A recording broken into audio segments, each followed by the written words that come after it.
Welcome dear friends. Last video લેક્ચરની અંદર આપણે SN2 રિએક્શન વિશે વાત કરતા હતા. SN2 રિએક્શનનો થર્ડ લેક્ચર હતો. SN2 રિએક્શનના થર્ડ લેક્ચરની અંદર આપણે SN2 રિએક્શન માટે ફર્સ્ટ તો વાત કરી ગયા સોલ્વન્ટ PS સોલ્વન્ટની જરૂર પડશે. PS સોલ્વન્ટ છે તો SN2 રિએક્શનને પ્રિફર કરશે. ત્યારબાદ SN2 રિએક્શન માટે જોઈએ રિએક્શનનો રેટ કેટલી વસ્તુ ઉપર ડિપેન્ડ કરશે. તો રિએક્શનનો રેટ મોસ્ટલી ચાર વસ્તુ ઉપર ડિપેન્ડન્ટ હોય છે. એક આલ્કાઇલ હેલાઇડનો નેચર. આલ્કાઇલ હેલાઇડના નેચરમાં આપણે જોયું તો કે 1 ડિગ્રી આલ્કાઇલ હેલાઇડ સૌથી ફાસ્ટ SN2 આપશે. ત્યારબાદ 2 ડિગ્રી 3 ડિગ્રી એ રીતે. જો CH3X હશે મિથાઇલ આલ્કાઇલ હેલાઇડ તે સૌથી ફાસ્ટ SN2 આપશે. એના પછી SN2 માટે બીજું જે જોવાનું હતું એ લાસ્ટ લેક્ચરમાં જોયું હતું સ્ટીરિયોકેમિસ્ટ્રીમાં SN2 રિએક્શન ઓપોઝિટ એટલે ઇન્વર્ઝન પ્રોડક્ટ આપવાનું છે. ત્યાર પછી SN2 માટે ન્યુક્લિયોફાઇલ રેટની વાત કરીએ છીએ તો એક બીટા બ્રાન્ચિંગ આવ્યું હતું. રેટમાં બીટા બ્રાન્ચિંગ જેટલું ઓછું એવું SN2 વધારે. એના પછી ઇલેક્ટ્રોન વિડ્રોઈંગ ગ્રુપ જો પ્રેઝન્ટ હશે તો SN2 સ્પીડમાં થશે અને ન્યુક્લિયોફાઇલ સ્ટ્રોંગ ન્યુક્લિયોફાઇલ હશે એટલું SN2 થશે. આટલી વાત આપણે કરી ગયા હતા. આજના લેક્ચરની અંદર SN1 અને SN2 ના જેટલા પણ લેક્ચર છે 3 લેક્ચર SN1 છે 3 લેક્ચર SN2 આ 6 લેક્ચર ફાસ્ટમાં સમરાઇઝ કરી જાય છે. એ પહેલા તમને પણ એક નિવેદન છે કે તમે આટલા લેક્ચર્સનું રિવિઝન કરીને ત્યારબાદ જ આ લેક્ચર જોવો તો વધારે આઈડિયા આવશે. એટલે આજે SN1 SN2 સમરાઇઝ કરી જાય અને સાથે સાથે ડિફરન્સના સ્વરૂપમાં SN1 અને SN2 રિએક્શન જોતા જઈએ. અહીંયા હું વાત કરીશ SN1 રિએક્શન વિશે. અહીંયા વાત કરીશ SN2 રિએક્શન વિશે.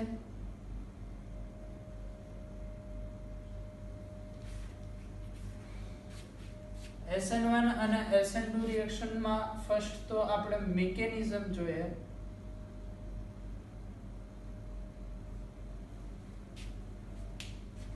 તો જે SN1 ની મિકેનિઝમ છે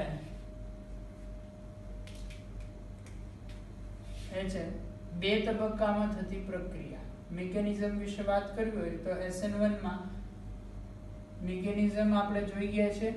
બે તબક્કામાં મિકેનિઝમ પૂર્ણ થશે જ્યારે SN2 એક જ તબક્કામાં પૂર્ણ થશે.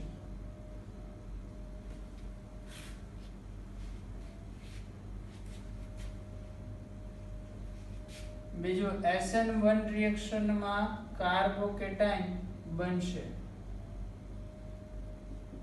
જ્યારે SN2 ની મિકેનિઝમમાં શું બને છે? ટ્રાન્ઝિશન સ્ટેટ બનશે. હવે અહીંયા કાર્બોકેટાઇન બનવાનો છે તો એનું રીઅરેન્જમેન્ટ પોસિબલ છે.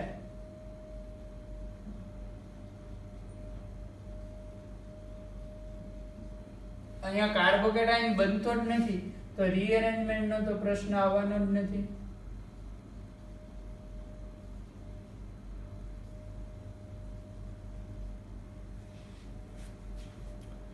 પછી આગળ વાત કરીએ. આ વાત થઈ ગઈ મિકેનિઝમની. SN1 માં આ પ્રકારે જોવા મળશે, SN2 માં આ પ્રકારે જોવા મળશે. એના પછી આગળની વાત કરીએ ન્યુક્લિયોફાઇલ વિશે.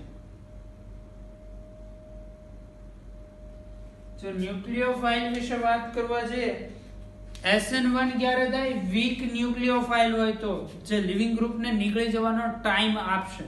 અને સ્ટ્રોંગ ન્યુક્લિયોફાઇલ હશે જે લિવિંગ ગ્રુપ લીવ થતા પહેલા કનેક્ટ થવા મળશે કે એની સાથે સાથે કનેક્ટ થવા મળશે. તો આ કેસમાં SN2 થશે. એટલે ન્યુક્લિયોફાઇલ વીક હોય તો SN1 થાય જ્યારે સ્ટ્રોંગ ન્યુક્લિયોફાઇલ હશે તો SN2 થશે. ન્યુક્લિયોફાઇલ માટે ન્યુક્લિયોફિલોસિટીનો ઓર્ડર આપણે ભણી ચૂકેલા છીએ. એના પછી વાત કરીએ સોલ્વન્ટ દ્રાવક. SN1 માટે જે સોલ્વન્ટ જરૂરી છે એ છે PPS, પોલર પ્રોટિક સોલ્વન્ટ. જ્યારે SN2 માટે જે સોલ્વન્ટ જરૂરી છે એ છે PAS, પોલર એપ્રોટિક સોલ્વન્ટ. એના પછી વાત કરીએ સ્ટીરિયોકેમિસ્ટ્રીની. સ્ટીરિયોકેમિસ્ટ્રી માટે ધ્યાનમાં રાખતું જાઓ. આ 3 પોઈન્ટ આમાં આવશે. આ ન્યુક્લિયોફાઇલ વિશેની વાત થઈ ગઈ, આ દ્રાવક વિશેની. હવે આવે છે સ્ટીરિયોકેમિસ્ટ્રી. સ્ટીરિયોકેમિસ્ટ્રી માટે SN1 માં આપણે કહીશું રેસમિક મિશ્રણ બનશે.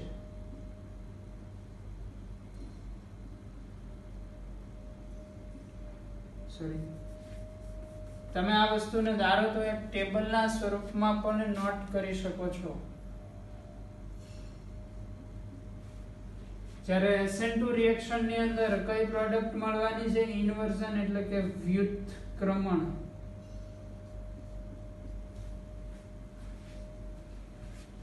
પછી આગળ વાત કરીએ કાઇનેટિક્સ.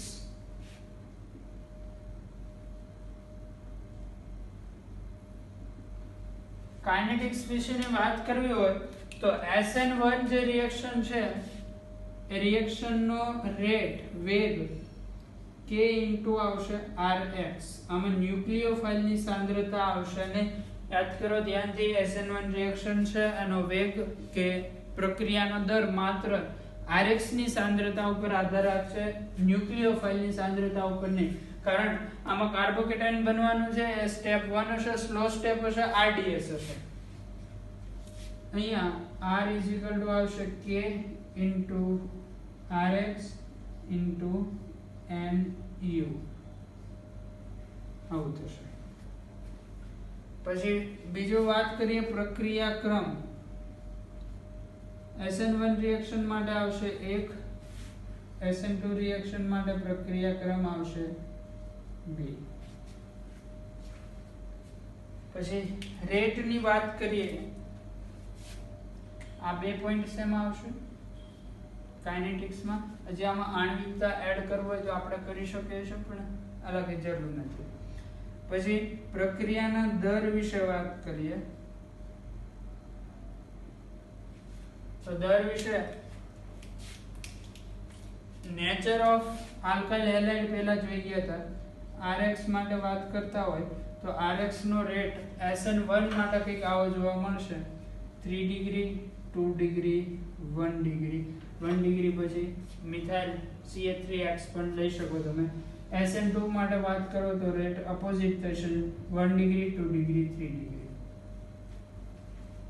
આ સિવાય રેટ હજી આગળ બીજા જે પોઈન્ટ ઉપર ડિપેન્ડ કરે છે એ છે બીટા બ્રાન્ચિંગ.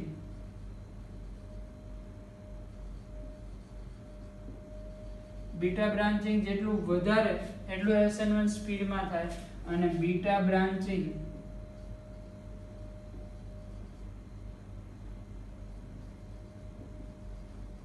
જેટલું ઓછું એટલું SN2 સ્પીડમાં થશે.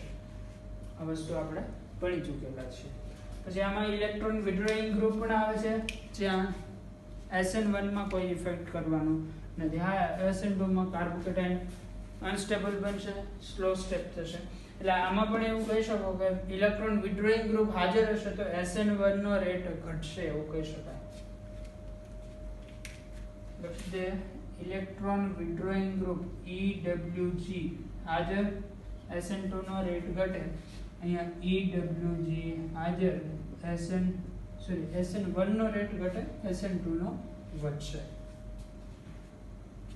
ચલો, આ SN1 SN2 ની અંદર જે કંઈ આપણે ભણ્યા એનું ફાસ્ટ ટ્રેક રિવિઝન જેવું થઈ ગયું, એક સમરાઇઝ કરી દીધું ડિફરન્સના સ્વરૂપે. એટલે જો તફાવત પૂછાય તો આટલા મુદ્દા એમાં ધ્યાનમાં લેવાના. આ આખું થિયરિટિકલ લખાણ સાથે લખવાનું. ફટાફટ આ નોટ કરી જાઓ SN1 SN2 ના ડિફરન્સ સ્વરૂપે. ત્યાર પછી આપણે જે ભણવાનું છે એ આવશે SN રિએક્શન. એના આપણે ટોટલ પ્રકાર 4 જોયેલા છે: SN1 SN2 SNI SNAI. SNI છે એ આગળ જે વિવિધ ચેપ્ટર ભણવાના છે એની અંદર 12th સાયન્સ નું ચેપ્ટર છે હેલો આલ્કેન હેલો એરિન, એની અંદર આવશે ત્યારે જોઈ લેશો. અત્યારે SNAR એક શોર્ટમાં જોઈ લેશો. અને ત્યાર પછી જે મૂળ 4 પ્રક્રિયા હતી, વિસ્થાપન પ્રક્રિયા, વિલોપન, યોગશીલ, પુનર્વિન્યાસ, એમાં ફરીથી જઈશું. પહેલા ફટાફટ આ નોટ કરો.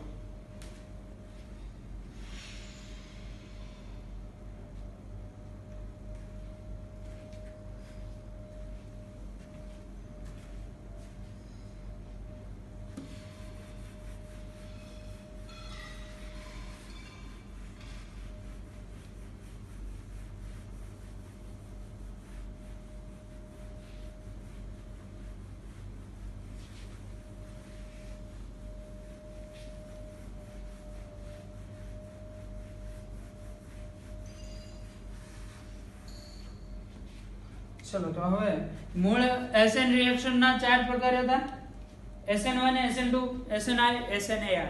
એમાં ડેપ્થલી જો તમારે જોવાના હોય તો SN1, SN2 જ આવશે. SNI, SNR રેરલી એના ક્વેશ્ચન આવતા હોય છે.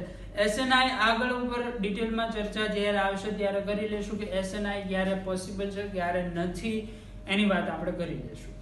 અત્યારે જોવાનું છે SNAR, જે પણ આપણે એક જ એક્ઝામ્પલ લઈને વાતને પૂર્ણ કરી દેશું.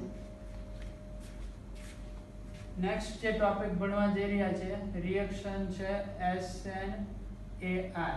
AR મતલબ થશે એરાઇલ સમૂહ, બેન્ઝીન રિંગ કહી શકશો આપણે. એરાઇલ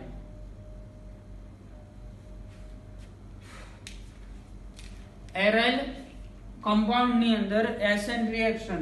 SN નો મીનિંગ શું થાય? S મતલબ સબસ્ટિટ્યુશન, N મતલબ ન્યુક્લિયોફાઇલ.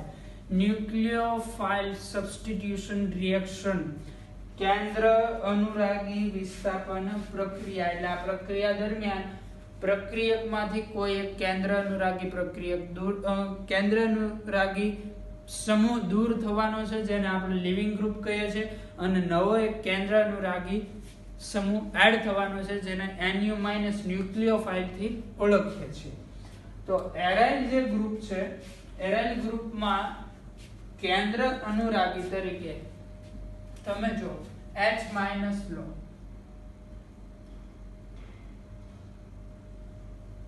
એરાઇલ ગ્રુપમાં જો એમને ખાલી વિસ્થાપિત કે વ્યુત્પન્ન વગરનું નોર્મલ એરાઇલ ગ્રુપ હશે. બેન્ઝીન રિંગ એક્ઝામ્પલ તરીકે લેશો. બેન્ઝીન રિંગ સિવાયના પણ એરાઇલ ગ્રુપ હોય છે, પરંતુ તમે એક્ઝામ્પલ તરીકે બેન્ઝીન રિંગ લેશો તો વધારે ખ્યાલ આવશે. C6H6 આ બેન્ઝીન નું અણુસૂત્ર છે. બેન્ઝીન આપણે લઈએ તો આમાંથી NU- તરીકે અથવા તો લિવિંગ ગ્રુપ તરીકે એકમાત્ર પરમાણુ વધવાનો છે, હાઇડ્રોજન. કાર્બન તો ક્યારે લીવ થવાનો નથી. તો અહીંયા જો લિવિંગ ગ્રુપ તરીકે H- લો તો H- માં બે ડ્રોબેક આવશે. કયા કયા? H- છે એક તો સ્ટ્રોંગ બેઝ છે.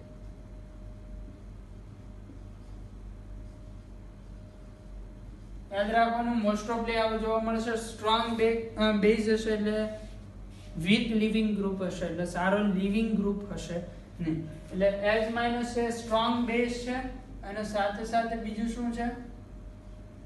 Weak leaving group. એટલે સરળતાથી દૂર થવાનું નથી, ઓછું સારું લિવિંગ ગ્રુપ છે. એટલે એરાઇલ સમૂહની અંદર જનરલી આવું જોવા મળે છે. એરાઇલ ગ્રુપમાં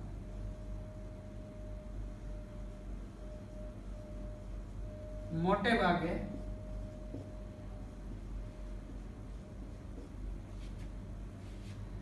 SN રિએક્શન અથવા તો SN પ્રક્રિયા જોવા મળતી નથી.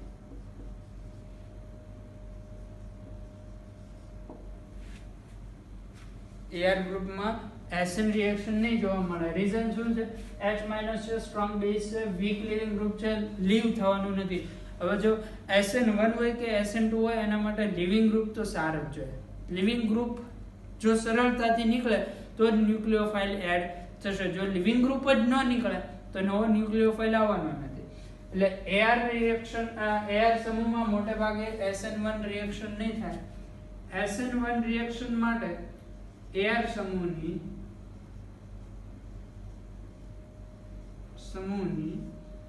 SN રિએક્શન માટે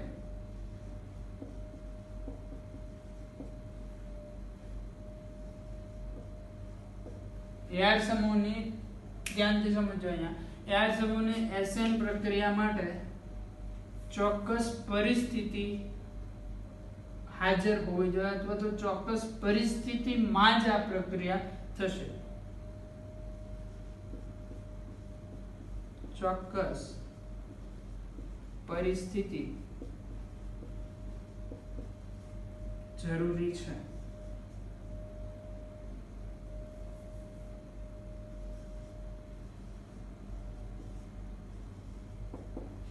એઆર ગ્રુપની જો SN રિએક્શન કરાવી હશે તો એના માટે ચોક્કસ પરિસ્થિતિ અનિવાર્ય છે.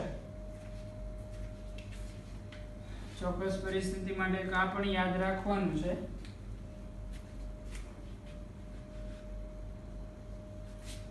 મોટે ભાગે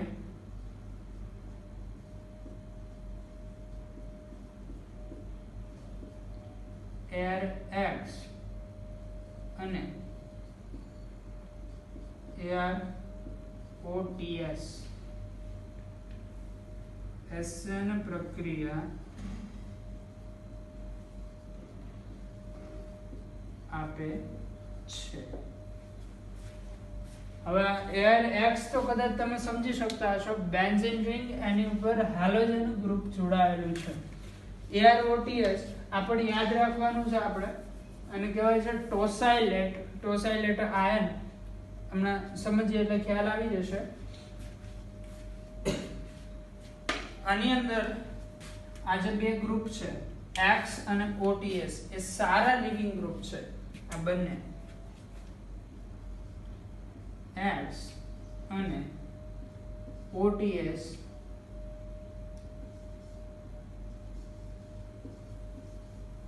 આ બંને સારા લિવિંગ ગ્રુપ છે એટલે સરળતાથી SN રિએક્શન આપશે. તો આ બે સમૂહની અંદર SN રિએક્શન જોવા મળે છે. હવે અહીંયા આપણે બંનેના એક્ઝામ્પલ લઈએ અથવા તો બંનેના બંધારણ જોઈએ. પહેલા જોઈશું AR X એટલે બેન્ઝીન રિંગ એની ઉપર હેલોજન અને બીજું છે ટોસાઇલેટ AR OTS. આ બંધારણ યાદ રાખવાનું છે. નામ છે ટોસાઇલેટ. ટોલ્યુએન ટોસાઇલેટ મીન્સ ટોલ્યુએન CH3 અને આની સાથે OS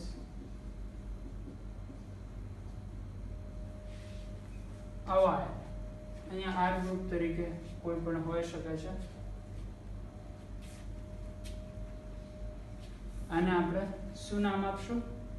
ટોસાઇલેટ. Sorry, I made mistake.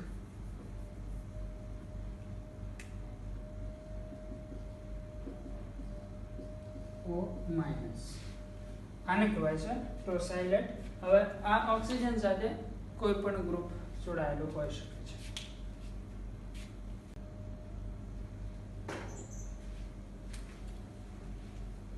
તો આ થયું RX અને આ છે ટોસાઇલેટ R.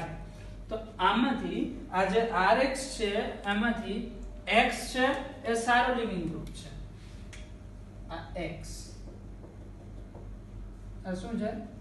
Good living group. એટલે સરળતાથી દૂર થશે તો SN રિએક્શન એમાં પોસિબલ બનશે. હવે આ જે સેકન્ડ છે આની અંદર આ જે પાર્ટ છે આપણે જે સ્ટ્રક્ચર દોર્યું છે માત્ર ખાલી OTS નું છે. આ ઓક્સિજન આરે આગળ AR ગ્રુપ જોડાઈ શકે છે.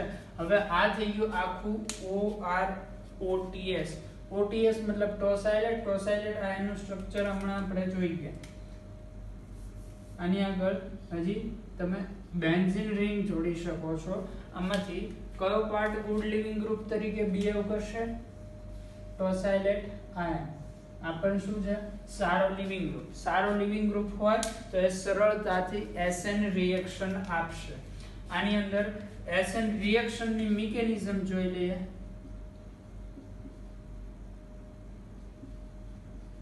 મિકેનિઝમ આપણે ખૂબ જ શોર્ટ ની અંદર સમજી લેશું. આમાં સમજીએ છીએ આપણી પાસે છે ARX, આની સાથે કોઈ ઇલેક્ટ્રોન વિડ્રોઈંગ ગ્રુપ જોડાયેલું છે. ઇલેક્ટ્રોન વિડ્રોઈંગ ગ્રુપ હશે એમાં પણ જો ઓર્થો અને પેરા સ્થાને જો ઇલેક્ટ્રોન વિડ્રોઈંગ ગ્રુપ હશે તો રિએક્શન ખૂબ જ ફાસ્ટ થશે અને સરળતાથી થઈ શકશે. એના પાછળનું રીઝન હમણાં આપણે સમજીએ. બેન્ઝીન રિંગના 3 બંધ દર્શાવી દીધા. સપોઝ કે હવે કોઈ ન્યુક્લિયોફાઇલ એટેક કરવા આવશે તો ન્યુક્લિયોફાઇલ આ પોઝિશન ઉપર એટેક કરે છે. જેવો ત્યાં ન્યુક્લિયોફાઇલ જોડાવા આવે એટલે શું થશે કે અહીંયા X આ જોડાણો ન્યુક્લિયોફાઇલ, અહીંયા હતું ઇલેક્ટ્રોન વિડ્રોઈંગ ગ્રુપ, એક પાઈ બોન્ડ, આ બીજો પાઈ બોન્ડ અને બેન્ઝીન રિંગનો આ જે થર્ડ પાઈ બોન્ડ હતો અહીંયા આ પાઈ બોન્ડના ઇલેક્ટ્રોન અને બાજુવાળા કાર્બન ઉપર આવી જાય છે એટલે આ બાજુવાળા કાર્બન ઉપર નેગેટિવ ચાર્જ આવશે. બીજું કે આ નેગેટિવ ચાર્જ સમસ્ત બેન્ઝીન રિંગ સાથે કોન્જુગેશનમાં હશે તો રેઝોનન્સ થઈ અને અલગ અલગ રેઝોનન્સ સ્ટ્રક્ચર પોસિબલ છે જે તમને જાતે પણ બનાવતા આવડે છે. અહીંયા હું બનાવતો નથી. હવે ઇલેક્ટ્રોન વિડ્રોઈંગ ગ્રુપ છે એનું કામ શું છે? ઇલેક્ટ્રોન વિડ્રોઈંગ ગ્રુપ આ જે નેગેટિવ ચાર્જ આવે છે બેન્ઝીન રિંગને એને પોતાની તરફ ખેંચી લેશે એટલે ચાર્જ વહેંચાશે અને તમને તો સારી રીતે ખ્યાલ છે કે ચાર્જ વહેંચાય તો સ્ટ્રક્ચર સ્ટેબલ બનશે એટલે અહીંયા સ્ટેબલ TS બનશે. TS સ્ટેબલ બનતું હોય રિએક્શન ફાસ્ટ થવાની છે. SN2 માં જેમ થાય છે સેમ પ્રોસેસ છે. હવે શું થાય ત્યાં ચાર્જ આખું રેઝોનન્સ અહીંયા પોસિબલ છે અને રેઝોનેટિંગ સ્ટ્રક્ચર એટલે ડિફરન્ટ RS તમે બનાવી શકો છો જે હું બનાવતો નથી. આગળનું કામ કરી દઉં છું અહીંથી ડાયરેક્ટ કે હવે અહીંથી X નીકળી જશે. X પોતાના ઇલેક્ટ્રોન લઈને નીકળી જાય એટલે આનું પાછું દાન અહીંયા થઈ જાય અને આ બંને ઇલેક્ટ્રોન હેલોજન પાસે આવતા રહે તો અહીંયાથી X માઈનસ દૂર થશે અને આવી કંઈક પ્રોડક્ટ બની જશે. આ છે ઇલેક્ટ્રોન વિડ્રોઈંગ ગ્રુપ અને અહીંયા જોડાઈ ગયો Nu માઈનસ ન્યુક્લિયોફાઇલ X દૂર થઈ ગયું. SN-AR રિએક્શન નું એક એક્ઝામ્પલ આપણે જોઈએ. SN-AR રિએક્શન નું એક્ઝામ્પલ કંઈક આવું છે.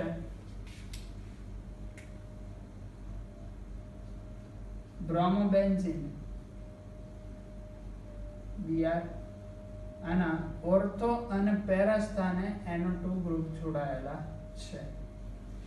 હવે બીજું કે ઓર્થો અને પેરા સ્થાને જ ઇલેક્ટ્રોન વિડ્રોઈંગ ગ્રુપની જરૂર શું કામ પડે?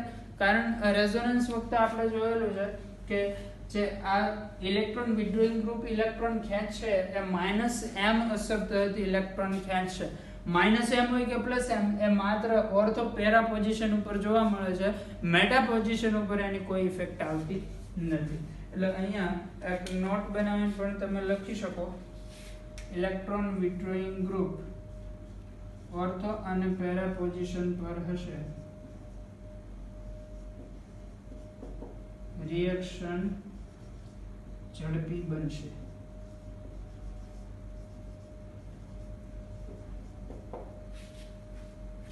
ચલો હવે આની રિએક્શન જોઈ લે. આની રિએક્શન કરાવીએ છીએ આપણે NH3 સાથે 475 કેલ્વિન તાપમાન છે, 60 વાતાવરણ દબાણ છે. તો આટલા તાપમાન આટલા દબાણે અહીંથી Br નીકળી જશે અને આમાંથી NH3 છે એમાંથી એક હાઇડ્રોજન છૂટો પડશે એટલે HBr બનશે અને અહીં બીજું હશે NH2 માઈનસ. આ જે NH2 માઈનસ છે Br ના સ્થાને જોડાય આવી પ્રોડક્ટ બનશે. મિકેનિઝમ જે કંઈ આપણે કરીએ છીએ તમારી સમજણ માટે હોય છે. મોસ્ટ ઓફલી ક્વેશ્ચન આ રીતના જ હોય છે, ડાયરેક્ટ પ્રોડક્ટ બનાવવાની હોય છે. પરંતુ પ્રોડક્ટ ત્યારે જ તમે બનાવી શકશો જો મિકેનિઝમનો ખ્યાલ હશે તો આમાંથી કોઈ પણ કોન્સેપ્ચ્યુઅલ ક્વેશ્ચન તમે સોલ્વ કરી શકશો. અહીંયા NH2, અહીંયા NO2 અને અહીંયા પણ NO2. સો આ ન દેખાતું હોય તો નીચે લખી દઉં છું.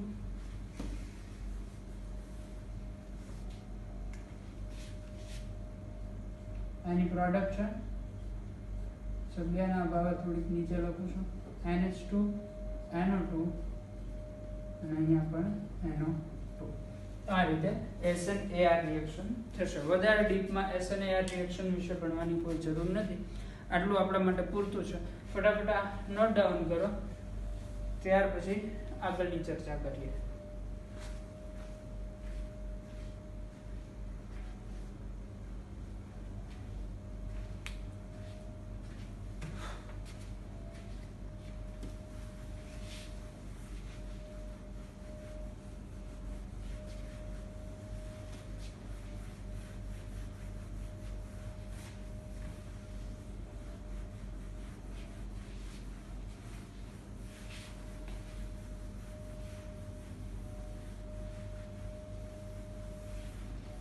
રિએક્શન મિકેનિઝમ જે સ્ટાર્ટ કર્યો એની અંદર આપણે મિકેનિઝમ જ્યારે ભણવાનું શરૂ કર્યું હતું ત્યારે સૌથી પહેલી મિકેનિઝમ આપણે ભણ્યા હતા મુક્તમૂલક વિસ્થાપન પ્રક્રિયાની. તો એ લેક્ચર યાદ કરાવું છું તમને. ફ્રી રેડિકલ સબસ્ટિટ્યુશન 01 કરીને લેક્ચર હશે, તમે એની જે નોટ્સ બનાવી હોય એ પણ ચેક કરી શકો છો, જેથી કરીને વધારે આઈડિયા આવે તમને. એ લેક્ચર યાદ કરીએ તો એમાં આપણે રિએક્શનના ટોટલ 4 ટાઈપ, મેઇન 4 ટાઈપ હતા. પહેલી વિસ્થાપન પ્રક્રિયા, યોગશીલ પ્રક્રિયા, વિલોપન પ્રક્રિયા અને પુનર્વિન્યાસ પ્રક્રિયા. એમાંથી અત્યારે જે આપણે ભણી રહ્યા છીએ એ વિસ્થાપન પ્રક્રિયા છે. વિસ્થાપન પ્રક્રિયા 3 પ્રકારની. મુક્તમૂલક વિસ્થાપન જે સૂર્યપ્રકાશની હાજરીમાં જોવાનું છે, હેલ્પ એવું આપણે કરીને લખ્યું હતું કે હેલ્પ કન્ડિશનની અંદર મુક્તમૂલક વિસ્થાપન થાય છે. પછી છે કેન્દ્ર અનુરાગી વિસ્થાપન, એટલે એની અંદર આવી જાય SN રિએક્શન. અને એના પછી ત્રીજો જે વિસ્થાપનનો પ્રકાર છે એ છે ઇલેક્ટ્રોન અનુરાગી વિસ્થાપન પ્રક્રિયા.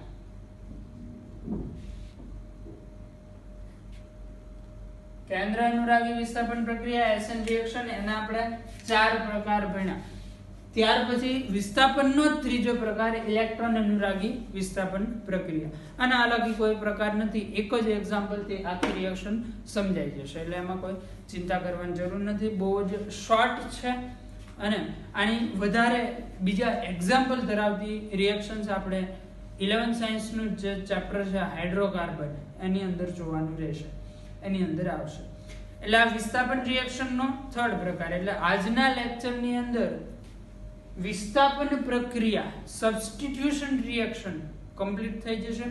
સબસ્ટિટ્યુશન રિએક્શન કમ્પ્લીટ થાય ત્યાર પછી હવે જે નેક્સ્ટ લેક્ચર આવશે એની અંદર આપણે ચાલુ કરશું વિલોપન યા તો યોગશીલ, જે આગળ કમ્પ્લીટલી ભણવાનું થશે એના વિશે ચર્ચા કરશું. નેક્સ્ટ લેક્ચરમાં મે બી વિલોપન સ્ટાર્ટ કરશું. જો કે વિલોપન સ્ટાર્ટ કરો કે યોગશીલ સ્ટાર્ટ કરો એનાથી કોઈ ખાસ ફરક પડશે નહીં. આજના લેક્ચરની અંદર વિસ્થાપન પ્રક્રિયાનો લાસ્ટ લેક્ચર છે. તો વિસ્થાપન પ્રક્રિયાની અંદર આપણે જોવાનું છે ઇલેક્ટ્રોન અનુરાગી વિસ્થાપન પ્રક્રિયા. તો એની અંદર પહેલા તો આપણને એક ખ્યાલ હોવો જોઈએ કે ઇલેક્ટ્રોન અનુરાગી કોને કહીએ છીએ. તો રિએક્શન મિકેનિઝમના સ્ટાર્ટિંગના પહેલા કે બીજા લેક્ચરની અંદર જ રિએજન્ટ કરીને એક લેક્ચર હતો, એમાં કેન્દ્ર અનુરાગી કોને કહેવાય, ઇલેક્ટ્રોન અનુરાગી કોને કહેવાય એની ડિટેલમાં સમજ આપણે મેળવી ગયેલા છે. ઇલેક્ટ્રોન અનુરાગી એટલે પોતે પોઝિટિવલી ચાર્જ હશે અને આને આપણે દર્શાવશું EU+ અથવા તો E+ તરીકે પણ દર્શાવી શકીએ. E+ મતલબ ઇલેક્ટ્રોન અનુરાગી. હવે ઇલેક્ટ્રોન અનુરાગી પોઝિટિવ ચાર્જનો વિસ્થાપન. આની પહેલા હમણાં SNAR રિએક્શન જોયું ત્યારે આપણે એવું જોયું હતું કે જો AR હશે, બેન્ઝીન હશે, એમાંથી તમે H માઇનસ કાઢવાનો પ્રયત્ન કરો તો એ નહીં નીકળે, કારણ H માઇનસ છે સ્ટ્રોંગ બેઝ છે અને સાથે સાથે વીક લિવિંગ ગ્રુપ છે. પરંતુ તમે જો બેન્ઝીન માંથી H પ્લસ કાઢવાનો પ્રયત્ન કરો તો એ સરળતાથી નીકળી જાય છે. ફરીથી કહું છું, જો બેન્ઝીન માંથી H પ્લસ કાઢવાનો પ્રયત્ન કરો તો એ સરળતાથી નીકળી જશે. આપણે આ રિએક્શન એક્ઝામ્પલ થી જ સ્ટાર્ટ કરી દઈશું ડાયરેક્ટ. એક્ઝામ્પલ કંઈક આવું છે, બેન્ઝીન રિંગ આની રિએક્શન કરાવવાની છે આપણે CH3Cl સાથે. આમાં કેટેલિસ્ટ ઉદ્દીપક તરીકે હાજર રાખવું પડશે AlCl3. તો પ્રોડક્ટ મળશે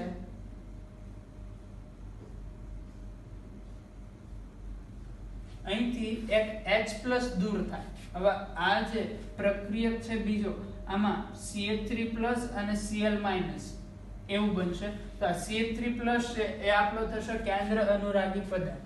તો અહીંયા H+ દૂર થાય એની જગ્યાએ કોણ જોડાશે? CH3. અને અહીંથી જે H+ નીકળો એ Cl સાથે જોડાય, પ્રોડક્ટ આવી બનશે ટોલ્યુએન અને HCl. હવે આ રિએક્શન આપણે મિકેનિઝમ સાથે ભણવાનું છે. આ રિએક્શનની મિકેનિઝમ 4 સ્ટેપમાં મિકેનિઝમ કમ્પ્લીટ થશે. મિકેનિઝમનો ફર્સ્ટ સ્ટેપ છે જનરલી ઇલેક્ટ્રોન અનુરાગી વિસ્થાપન પ્રક્રિયા છે એ આપણા સિલેબસ પૂરતો આપણે જ્યારે પણ ભણશું ત્યારે બેન્ઝીન રિંગની અંદર જ એ રિએક્શન કરાવવાની થશે. મિકેનિઝમમાં ફર્સ્ટ સ્ટેપ છે સ્ટેપ 1.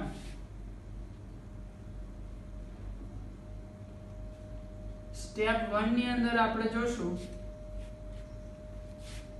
E+ મતલબ ઇલેક્ટ્રોન અનુરાગી સમૂહ કે સ્પીસીઝ નું નિર્માણ. પહેલા સ્ટેપમાં શું જોવા મળશે? E+ નું નિર્માણ થશે. હવે E+ નું નિર્માણ અહીંયા કઈ રીતે થાય છે? તો CH3Cl અને જે ઉદ્દીપક રાખ્યો છે, જો ઉદ્દીપકનું કામ શું હોય છે? પ્રક્રિયાનો વેગ વધારશે. અને ઉદ્દીપક એટલે AlCl3 જ્યારે પ્રક્રિયા પૂર્ણ થશે ત્યારે આપણને પાછો NaH સ્વરૂપે મળશે, એટલે પ્રક્રિયા દરમિયાન વપરાવાનો નથી. તો અત્યારે તમે AlCl3 નો યુઝ કરી શકો છો, પણ AlCl3 પ્રક્રિયાના અંતે મૂળ સ્વરૂપે પાછો મળવો જોઈએ. તો પહેલા સ્ટેપમાં જે CH3Cl છે એ રિએક્શન કરશે AlCl3 સાથે. P બ્લોક ચેપ્ટર ની અંદર તમે શીખ્યા હશો AlCl3 છે એ ડાયમર સ્વરૂપે અસ્તિત્વ ધરાવે છે. AlCl3 છે ને આ પોતે એક ઇલેક્ટ્રોન ઉણપ વાળી સ્પીસીસ છે. અહીંયા તમે એલ્યુમિનિયમની ફરતે 3 ક્લોરીન રાખી દો તો એલ્યુમિનિયમની બાહ્યતમ કક્ષામાં તમને 6 ઇલેક્ટ્રોન જોવા મળશે, એટલે 2 ઇલેક્ટ્રોનની ઉણપ છે. આથી AlCl3 જનરલી ડાયમર દ્વિઅણુ સ્વરૂપે અસ્તિત્વ ધરાવે. એમાં સેતુબંધ જોવા મળે, Al2Cl6 એવા સ્વરૂપે અસ્તિત્વ ધરાવે. અલગ એની ડિટેલ ચર્ચા નથી કરવી અત્યારે. AlCl3 છે એ પોતે શું હશે? ઇલેક્ટ્રોન ઉણપ વાળો. એટલે અહીંથી એક પોઈન્ટ નોટ કરવાનો છે કે યાદ રાખવાનો છે, અહીંયા જે તમે કેટેલિસ્ટ યુઝ કરવાના છો આ હંમેશા કેટેલિસ્ટ કેવો હશે? તો કે કાં તો ઇલેક્ટ્રોન ઉણપ વાળો સમૂહ હશે કે જે ઇલેક્ટ્રોન ખેંચી શકે, અથવા તો લુઈસ બેઝ હશે, લુઈસ એસિડ. લુઈસ એસિડ શું કામ કરે? ઇલેક્ટ્રોન યુગ્મ સ્વીકારવાનું કામ કરે. એટલે આ પ્રક્રિયા દરમિયાન જે આપણે કેટેલિસ્ટ યુઝ કરવાના છીએ એ હંમેશા ઇલેક્ટ્રોન ઉણપ વાળો અથવા તો લુઈસ એસિડ સમૂહ હશે. હવે AlCl3 ને ઇલેક્ટ્રોન જોઈએ છે તો એ શું કરશે? અહીંથી Cl ને કાઢી લેશે. હવે અહીંથી એક Cl જોડાઈ જાય એટલે એલ્યુમિનિયમની ફરતે 4 Cl જોડાય, LCl4 બને, જે પોતે ઋણ વીજભારિત હોય કારણ કે એક Cl એ પોતાના ઇલેક્ટ્રોન યુગ્મ આપ્યા. AlCl3 તટસ્થ અણુ છે, LCl4 ઋણ વીજભારિત છે અને બીજું બનશે CH3+. આપણો મેઇન મુદ્દો E+. E પ્લસ નું નિર્માણ થઈ ગયું. હવે સેકન્ડ સ્ટેપમાં શું થશે? આ જે CH3 પ્લસ છે સ્ટેપ 2,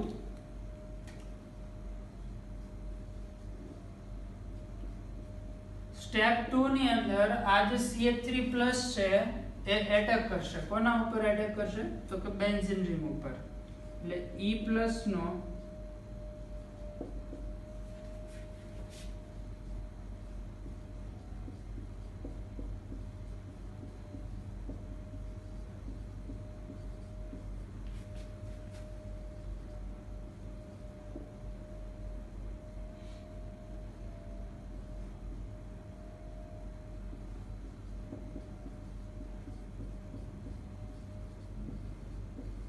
E પ્લસ નો હુમલો બેન્ઝીન રિંગ ઉપર થશે અને જે બનશે એને આપણે કહીશું sigma સંકીર્ણ.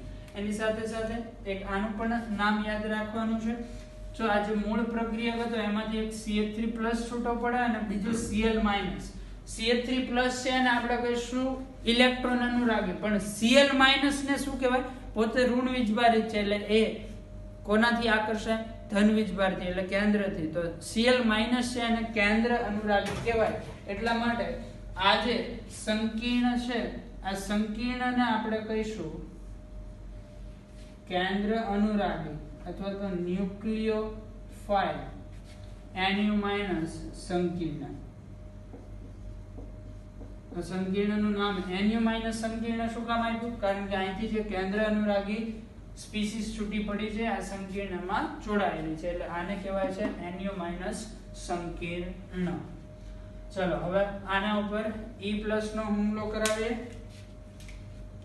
Benzene ring. Benzene ring નું કઈક બંધારણ આ પ્રકારે હશે.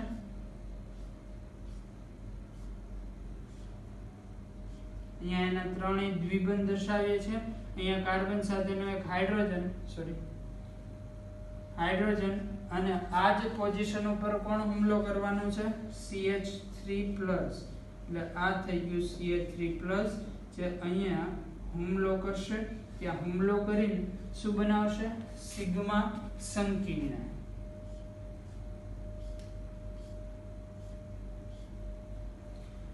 એટલે અહીંયા હવે જોડાનું એક હાઇડ્રોજન છે, બીજું આપણી પાસે CH3 છે.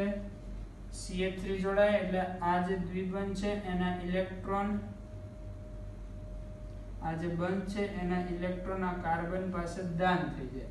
એટલે આ જે કાર્બન છે જ્યાંથી બંધ તૂટ્યો છે આ કાર્બનના ઇલેક્ટ્રોન અહીંયા જતા રહ્યા. આ કાર્બન પર પોઝિટિવ ચાર્જ આવશે, બાકીના બે દ્વિબંધ એમના એમ.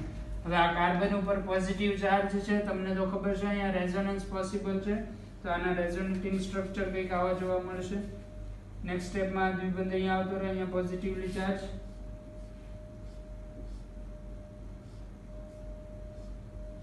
અહીંયા પોઝિટિવ ચાર્જ, આ બે દ્વિબંધ, અહીંયા એક હાઇડ્રોજન અને એક CH3. તો નેક્સ્ટ સ્ટેપ શું થઈ શકે? આ દ્વિબંધ અહીંયા આવે, પોઝિટિવ ચાર્જ આ કાર્બન ઉપર જાય. રેઝોનન્સ તમે સારી રીતે જાણો છો. જો ખ્યાલ ન હોય તો રેઝોનન્સ નું રિવિઝન કરી લેવું.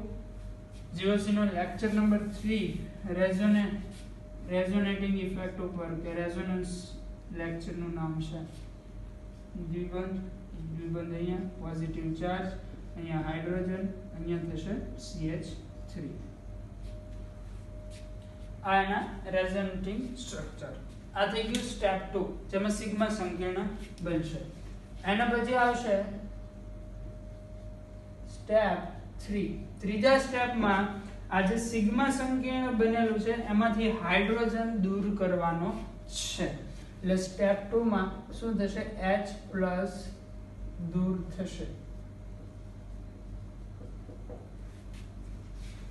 એટલે આપણી પાસે સિગ્મા સંકીર્ણ મૂળ જે બન્યું હતું એ પહેલા દોરું છું.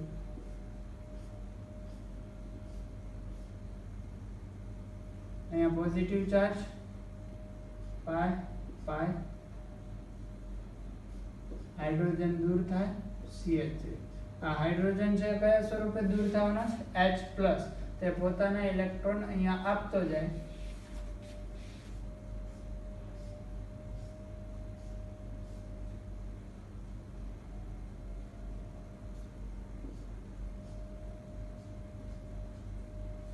બની ગયું CH3 અને આ બની ગયું H+.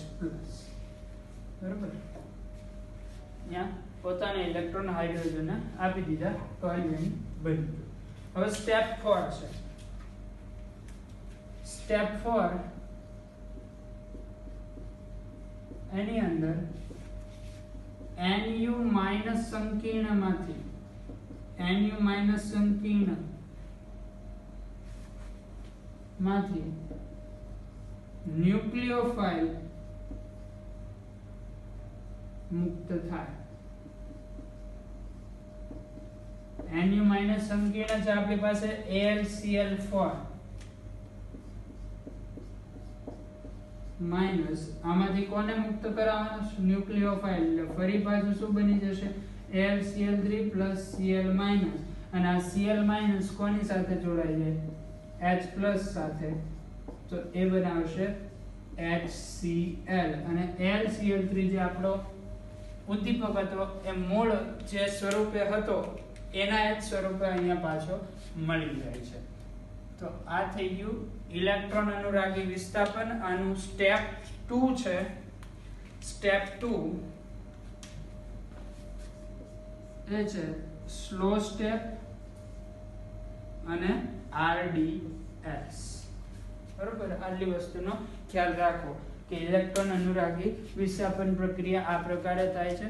છતાં પણ જ્યારે હાઇડ્રોકાર્બન ચેપ્ટર ભણીશું ત્યારે આવી બીજી ઘણી બધી રિએક્શન એના એક્ઝામ્પલ અને ડિટેલ ચર્ચા કરીશું. અત્યારે ખાલી આ એક મિકેનિઝમ એક્ઝામ્પલ માટે. નેક્સ્ટ લેક્ચરથી આપણે વિલોપન યા તો યોગશીલ પ્રક્રિયા સ્ટાર્ટ કરશું. ત્યારે આવો ત્યારે વિસ્થાપન પ્રક્રિયાના જે 3 પ્રકાર છે, મુક્ત મૂલક, કેન્દ્ર અનુરાગી, ઇલેક્ટ્રોન અનુરાગી, ત્રણેયનું રિવિઝન કરીને આવો.